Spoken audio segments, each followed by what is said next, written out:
As someone coming from small town Texas with not much money at all, walking the streets and not really feeling a part of New Haven just because I was completely new to the place, and certainly not feeling a part of Yale's privilege, put me in this weird kind of middle space of like, where do I belong? Like feeling completely alienated. I can do as much research as the next person about being Cuban, but like I'm not Cuban, you know what I mean? So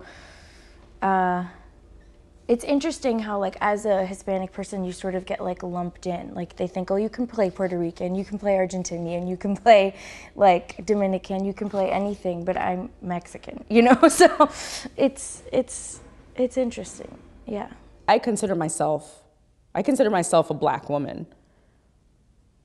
But Black could mean so many things. You know, when somebody looks at me, they see my hair texture, they see my skin color, so they automatically, you know, their minds, their brains just automatically, what's easy for them is just to put me in a category, which is, I feel like as a culture we've trained ourselves, that's how we get by, is just by categorizing. Otherwise, it's just too much information that we're constantly trying to figure out and process. So it's just easy to, this is A, that's B, that's C, that's D. My mother died suddenly of a heart attack this January 23rd. She was 48 years old, out of nowhere. In the midst of this deep trauma and in this insane state of mind I was in, I actually had a great fear about my dad, about his ability to pay the house off alone.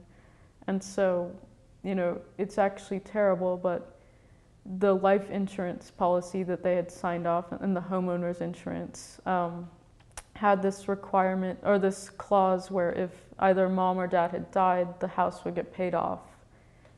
So, you know, my sisters and I have talked since mom's death, and we've realized that, you know, it's crazy to think that your house could have potentially only been paid off in your lifetime because someone dies. Like the cost of your home is the cost of someone's life. My father, well, he had to go into the city.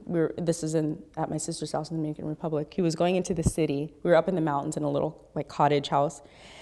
And there's a truck that comes down, starts at the top and comes down through the village and picks people up and drops them off downtown for the day, and they handle their shopping or whatever, and it comes back. So he got on, it's just this old rickety Dodge truck, you know, flatbed, two-seater truck in the back. And so it was coming down the path, and there were about 6 Haitian men in the back. And my dad just took the initiative to go around the truck and walk inside and sit inside, and I saw that. And I was thinking to myself, well, why did he feel like he had the right to do that when these other men are sitting in the back? And he was, you know, obviously they were much darker than he was. And the driver was about my dad's complexion. So my dad just knew to sit there. It wasn't even a question, you know? And